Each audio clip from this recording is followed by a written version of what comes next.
A mensagem de hoje está em Tiago, capítulo 4, do versículo 11 até o 17. Acompanhe a leitura da palavra de Deus.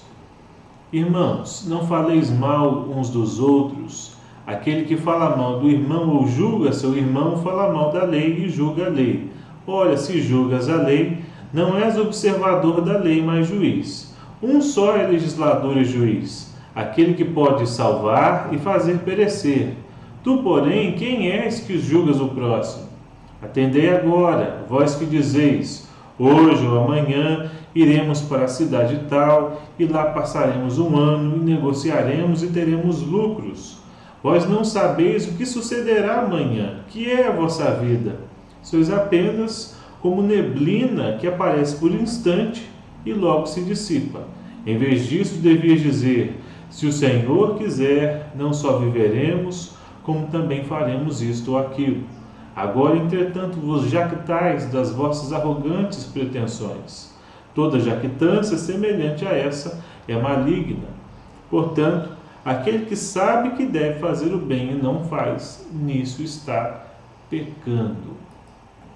Nesse texto, irmãos, nós temos uma correção da palavra de Deus para 3 problemas comuns enfrentados nessa quarentena: a maledicência, a arrogância e a omissão. Escute essa mensagem até o final e você vai aprender a lidar com esses pecados e a confiar em Deus como seu sustentador e seu salvador. Tiago escreve essa carta para corrigir a conduta dos judeus que conheciam a lei, mas faltava a prática, não tinham a prática correta. Ele escreve também para aqueles que se veem tentados a substituir a santidade da vida pelo puro conhecimento da lei. Ele escreve para aqueles judeus que tinham se convertido do judaísmo para a fé perfeita no Messias, no Salvador prometido. Eles já tinham a tradição, a história, conheciam a lei, mas faltava prática. Por isso que essa carta é bem prática. Traz assuntos indispensáveis para a vida cristã. E nesse texto, em especial, fala sobre o curso da vida, sobre a fala, falar mal dos outros, e fala também sobre o pecado da omissão. Acompanhe aí a exposição lendo os versículos na sua Bíblia. Versículo 11 e 12 traz o primeiro assunto. Diz assim: Irmãos, não faleis mal uns dos outros. Aquele que fala mal do irmão ou julga seu irmão, fala mal da lei e julga a lei. Ora, se julgas a lei, não és observador da lei, mas juiz. Um só é legislador e juiz, aquele que pode salvar e fazer perecer. Tu, porém, quem és que julgas o próximo? Tiago nos ensina, de uma forma bem prática, qual é a vontade de Deus para as nossas vidas. E certamente é uma vida sem murmuração, é uma vida sem falar mal dos outros pelas costas. Falar escandalosamente a respeito da moral do outro, isso é condenado. Nessa carta, Tiago explica os perigos da fala. No capítulo 1, ele demonstra que devemos ser rápidos para ouvir e lentos para falar. Ele adverte aqueles que falam sem pensar. Ele também condena os provocadores, aqueles que se reuniam só para debates que levavam à carnalidade. A regra sempre é: se não for para promover a glória de Deus, o debate é desnecessário, a conversa é desnecessária. No capítulo 2, ele condena os bajuladores dos ricos, os interesseiros. No capítulo 3, ele vai falar sobre o mal da língua, o seu poder, a devastação que o uso incorreto da língua pode causar. E agora, finalmente, ele vai falar sobre a maledicência. E ele explica por que é pecado. Já parou para pensar sobre isso? Por que a maledicência é pecado? Primeiro, porque é uma quebra da lei. Nós temos os 10 mandamentos como padrão de Deus para a nossa vida, E a segunda tábua dos mandamentos, ou segunda parte dos mandamentos, é conhecida por amarás ao teu próximo como a ti mesmo. Falar mal dos outros é falta de amor. Por quê? Porque só a pessoa que é alvo da conversa é prejudicada. Eu gosto de lembrar de uma história de que sempre é assim, né? Quem fala mal do outro é aquele que faz um furo lá no casco do navio e pula do barco, pensando na história de um barquinho. E aí os outros tripulantes ficam sabendo e vão pulando do barco. Quando o capitão do navio, que é o alvo da fofoca ou da maledicência, fica sabendo, já é tarde demais. O barquinho já está afundando. Por isso que falar mal pelas costas, nós devemos sempre lembrar, não visa o bem do outro, não visa a glória de Deus e não coopera para a correção da pessoa. Isso é justamente a estratégia de Satanás. O nome diabo significa aquele que lança um contra o outro, ou seja, acusador. Não seja um diabo. A estratégia do diabo é desmoralizar o homem, é fazer propaganda do pecado e assim desmoralizar e tirar o crédito da igreja. Porque o diabo não pode manchar a reputação de Deus, pois Deus é santo, mas pode sim fazer com que crentes lutem uns contra os outros e assim manchem a reputação uns dos outros, porque assim, fazendo assim, ele está nos distraindo para que as suas obras das trevas continuem se frutificando e almas estão perecendo. É esse o objetivo do diabo. Se você deseja o bem para uma pessoa, você deve falar diretamente para ela.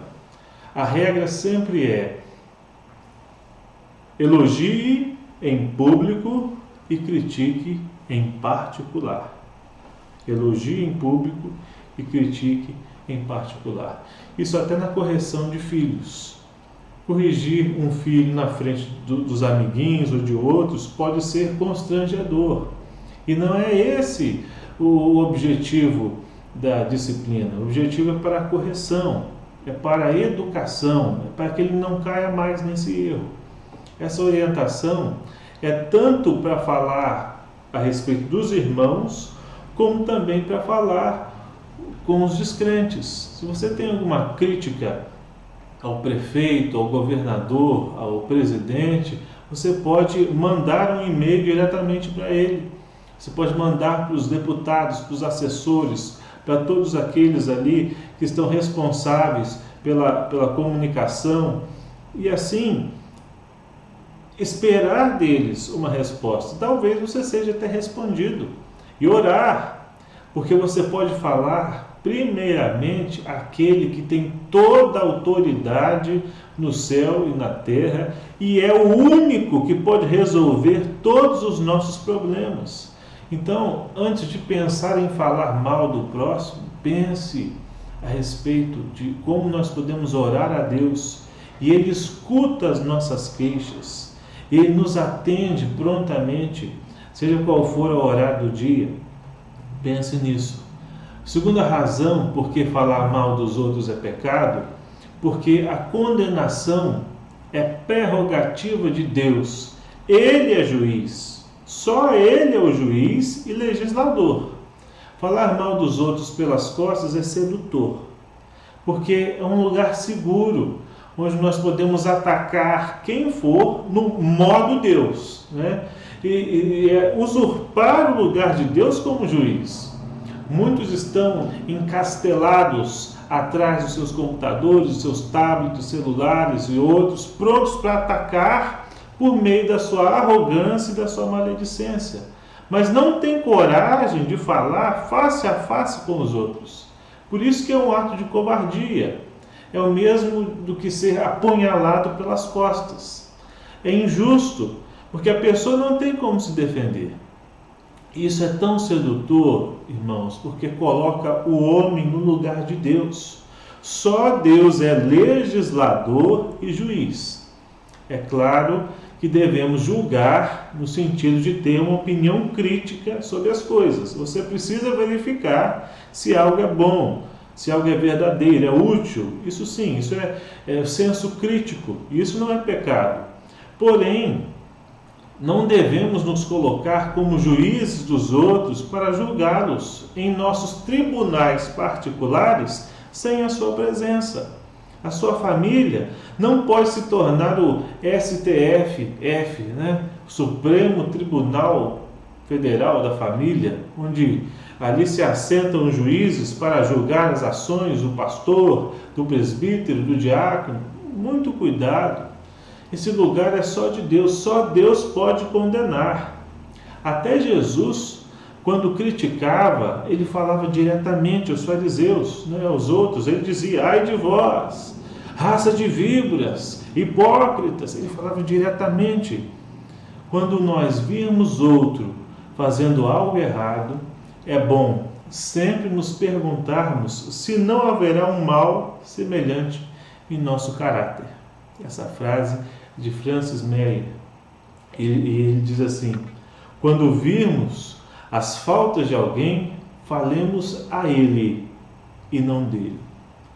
Fale diretamente com a pessoa e não dela. Esse é o aprendizado da palavra de Deus. Esse que nós aprendemos aqui. É assim que nós nos portaremos semelhantes a Jesus.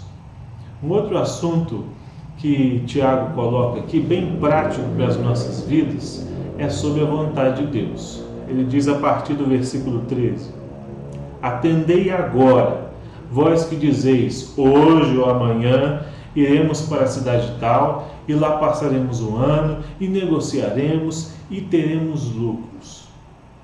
Primeiro, irmãos, isso não é um convite para vivermos no modo deixa a vida me levar, sem nenhum planejamento. Não é isso. Isso é uma advertência, é um alerta, para que nós não nos esqueçamos que a resposta vem do Senhor. Provérbios 16:1. O coração do homem pode fazer planos, mas a resposta certa dos lábios vem do Senhor. Ter planos não é pecado. Fazer um planejamento não é pecado. Sua vida deve ser ordeira. Deus não é Deus de confusão, Deus é Deus de ordem. Você pode fazer um planejamento, ter uma agenda, ter metas para a sua vida a curto, médio, longo prazo. Isso não é pecado, E o que é pecado é você pensar que pode ter tudo isso sem Deus. Você precisa submeter os seus planos à vontade de Deus. Esse é o alerta para aqueles que pensam que podem governar as suas vidas sem Deus. Muitos estavam longe de Deus, longe da igreja, antes dessa quarentena. E com tudo que está acontecendo, já estão considerando sobre as suas vidas. Olha o versículo 14. Vós não sabeis o que sucederá amanhã. Que é a vossa vida? Sois apenas como neblina que aparece por instante e logo se dissipa. Aqui nós temos a transitoriedade das circunstâncias e da vida. Ao invés de nos apegarmos na nossa transitoriedade, devemos aprender a depender do Deus eterno. Vocês não sabem o que vai acontecer amanhã, nem daqui a uma hora, nem daqui a um minuto. Você pode ter alguma garantia que vai estar vivo amanhã ou daqui a uma hora? Esse vírus tem mostrado ao homem novamente que ele não é nada. Por isso, cuidado com pretensões arrogantes. Deus está mostrando que ninguém é autossuficiente. O único autossuficiente é Ele. Lembra lá do Salmo 90? Senhor, Tu tens sido nosso refúgio de geração em geração, antes que os montes nascessem, se formassem a terra e o mundo, de eternidade a eternidade, Tu és Deus. Tu reduzes ao homem ao pó e dizes, tornai filhos dos homens, pois 1000 anos aos teus olhos são como um dia de ontem que se foi, como a vigília da noite. Tu os arrastas na torrente, são como um sono, como a relva que floresce de madrugada De madrugada viceja e floresce, à tarde murcha e seca. Há uma boa canção do poeta brasileiro João Alexandre, poeta cristão brasileiro, cujo título é Quem Sou Eu? E expressa bem isso, diz assim: quem sou eu para não ver? Quem sou eu para não crer? Quem sou eu para detê-lo em meus limites? Quem sou eu para mudar? Quem sou eu para fugir? Quem sou eu diante dele? Quem sou eu? A nossa vida é como uma neblina que ao raiar do dia se dissipa. E Deus é como a Bíblia chama de rocha. Ele é firme, ele é seguro, é inabalável, é eterno. Versículo 15. Em vez disso, devias dizer: se o Senhor quiser, não só viveremos, como também faremos isto ou aquilo. Um exemplo dado pelo teólogo William Barclay, ele disse o seguinte: há uma cidade nova com grandes oportunidades comerciais. E aí a pessoa diz: irei lá e conseguirei uma sólida posição, trabalharei um par de anos, ganharei uma fortuna e voltarei rico. A resposta de Tiago é que não há homem que tenha possibilidades de fazer confiantemente planos para o futuro, porque não há pessoa que saiba sequer o que um só dia pode proporcionar-lhe. O homem pode propor, mas Deus é quem dispõe, porque o futuro está em suas mãos. Se Deus quiser. Isso que nós deveríamos sempre dizer, sempre pensar, antes de qualquer coisa, antes de fazer qualquer plano. Como nós viveremos pós-crise? Haverá uma pós-crise? Sairemos da crise? Até quando ficaremos na quarentena? Como o governo vai tomar novas decisões se o Brasil quebrar? Se Deus quiser, meus irmãos, sairemos dessa. E se não quiser? Se não, confiaremos nele, pois o futuro está nas suas mãos. Aqui nós temos um ensinamento a respeito da vontade secreta de Deus. A Bíblia fala da vontade secreta de Deus e da sua vontade revelada. A vontade revelada está expressa nas Escrituras. Você quer conhecer a vontade de Deus, que Deus quer para a sua vida? Os seus mandamentos mostram o que Ele quer para nós. Agora, a sua vontade secreta se refere ao que Deus, o plano de Deus para todos e para todo mundo. E esse plano vai sendo desenrolado ao longo da história, vai sendo mostrado pelo próprio Deus. E nós não temos condições de saber o que vai acontecer daqui a um minuto, daqui a meia hora, daqui a uma hora. Mas sabemos sim que esse plano é perfeito e está nas mãos do Senhor. Aquele exemplo da história de Jonas, a vontade revelada é que Jonas fosse para Nínive. O que Jonas não sabia, que fazia parte da vontade secreta de Deus, é que o objetivo de Deus era converter todas as pessoas de Nínive.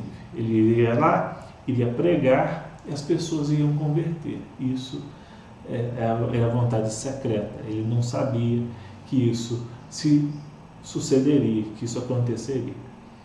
Olha o versículo 16. Agora, porém, vocês se gloriam de suas pretensões. Toda vanglória como essa é maligna. Muita gente, talvez eu e você tenhamos dito, né?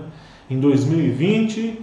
eu vou fazer isso, eu vou comprar aquilo, eu vou ir para o lugar tal, eu vou morar não sei aonde, eu vou mudar de emprego, eu vou fazer aquilo outro. Mas aí vem Deus e disse: não. Quem decide sou eu. Faça planos. Mas submeta os seus planos à vontade de Deus. E se Deus frustrar seus planos, agradeça, porque Ele sabe de todas as coisas. Se Deus quiser. É isso que significa. Versículo 17 nos ensina: portanto, aquele que sabe que deve fazer o bem e não faz, nisso está pecando. Nós temos vários tipos de pecado na Bíblia.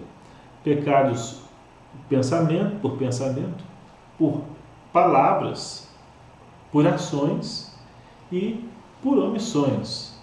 Aqui, Tiago falou da vontade secreta de Deus e agora está falando da vontade revelada. Ele diz, portanto, concluindo o pensamento anterior. Esse é o tipo de pecado mais comum, porém negligenciado. Geralmente, quando pensamos em omissão, pensamos talvez em grandes omissões, né? Mas vamos aos exemplos mais comuns, que até Tiago trata nesse texto. Não confie em si mesmo. Uma vida sem oração é uma vida sem confiança em Deus. Isso é omissão. Porque uma vida sem oração é como você estiver dizendo para Deus, eu não preciso do Senhor para viver. Eu posso viver à minha maneira, segundo a minha vontade. Porque se orar é buscar a Deus, não orar é não buscar a Deus. É viver como autossuficiente, é viver como um arrogante, cheio de pretensões, de vontades, mas sem considerar a vontade de Deus. Por isso, olha, como o pecado da omissão é bem presente. Não faça planos onde a vontade revelada de Deus esteja fora. Ao fazer planos, considere a vontade revelada de Deus, mais a vontade secreta de Deus, se Deus quiser. Então, para qualquer decisão, primeiro pense, isso é lícito? Segundo a palavra de Deus, isso é permitido? Isso agrada a Deus? Agora vem a segunda vontade, a vontade secreta de Deus. Se Deus quiser, eu farei isso. Se Ele não quiser, graças a Deus, porque Ele tem um plano para todas as coisas. Esse é o nosso Deus que cuida de nós. Até quando frustra os nossos desígnios, devemos agradecer a Deus. A conclusão que nós podemos chegar diante desses princípios é: pare, olhe e siga. Quando nós olhamos para esse texto, nós podemos ver como uma ilustração a figura de um semáforo. Esses três princípios, que nós aprendemos aqui se equiparam às ações quando estamos de frente a um semáforo. Aqui nós aprendemos a parar de falar mal dos outros, sinal vermelho. Prestar atenção nos caminhos da vontade de Deus, seria um sinal amarelo. E não confiarmos em nós mesmos. E assim como sinal verde, fazer a vontade de Deus. Ao contrário, estaremos pecando. Se você se identificou com algum desses pecados, maledicência, arrogância, omissão, há solução para você. A lei de Deus nos mostra o nosso pecado, mas a boa notícia é que Jesus morreu para pagar pelos nossos pecados. É possível viver uma vida onde não haja prazer na maledicência. É possível viver uma vida mais confiante em Deus, que está no controle de tudo. É possível sair da inércia espiritual e se mover em direção à vontade revelada de Deus. E isso apenas através de Jesus. Ele disse, sem mim, nada podeis fazer. Ele foi julgado pelos homens, ele foi condenado, ele morreu, mas ele ressuscitou. Ele venceu a morte, ele venceu o pecado. Você não vai viver uma vida perfeita aqui na terra. Com Jesus, mesmo com Jesus, mesmo acreditando em Jesus, não vai conseguir viver uma vida perfeita na terra. Mas sem Jesus, não há possibilidade de viver de maneira alguma. Creia em Jesus como seu Salvador e você vai encontrar nele o segredo de uma vida feliz, mesmo quando frustrado. Jesus, em meio a tudo que passou, sabia que Deus tinha um plano perfeito para ele. Ele veio com um objetivo, com um plano. E esse plano era o plano eterno de Deus para a nossa salvação. Nesse mundo que busca apenas pelo prazer, nós devemos dizer, O segredo de uma vida feliz é deleitar-se no dever. Devemos com prazer cumprir a vontade de Deus. Quando nos agradarmos da sua vontade, o dever não vai ser mais um fardo, porém uma bênção. Deus é o legislador e é o juiz, é o Senhor do tempo. E você é como a neblina que desaparece. Esse texto nos ensina: coloque-se no seu lugar e tenha Deus no lugar de Deus. É Ele quem decide, é Ele quem planeja, é Ele quem julga, é Ele quem frustra os desígnios das nações, é Ele quem reina sobre tudo e sobre todos. Coloque-se no seu lugar. Você não é Deus. Você é um homem que precisa de Deus, precisa de Jesus. Sem Ele não há salvação, não há propósito de vida, não há futuro. Porque muitos estão pensando com esse coronavírus, com a quarentena, o que eu vou fazer depois? Pense, o que você vai fazer depois da morte? E se o coronavírus te atingir? E se o seu destino for de fato sofrer a morte? Nesse momento, porque em algum momento pode ser que seja por coronavírus, pode ser que seja por outra coisa. E se for a vontade de Deus, você morrer esse ano? Você crê em Jesus? Você tem certeza de onde você passará a eternidade? Com Jesus, a salvação, a vida eterna. Sem Jesus, não há salvação. Há uma condenação justa pelos pecados do homem. Que Deus os abençoe, nos dirija a fazer a sua vontade, confiando sempre em Jesus, o nosso Salvador. Que Deus muitos nos abençoe.